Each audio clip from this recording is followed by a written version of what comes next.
గారు నాకు అయితే ఫస్ట్ సెమిస్టర్ బాగా గుర్తు. ఎందుకంటే మొదటిసారి ఇంటి నుంచి దూరంగా ఉన్నా.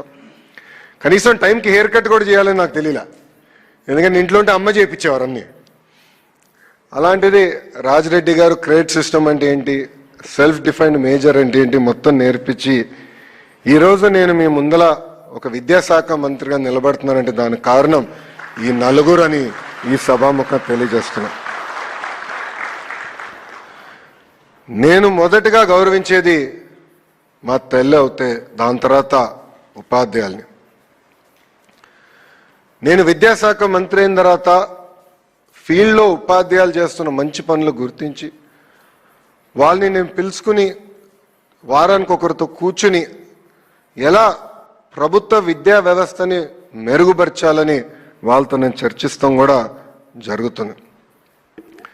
నేను ఒక పిలిపిస్తే అంటే అటెండెన్స్ పెరగాలి ప్రభుత్వ పాఠశాల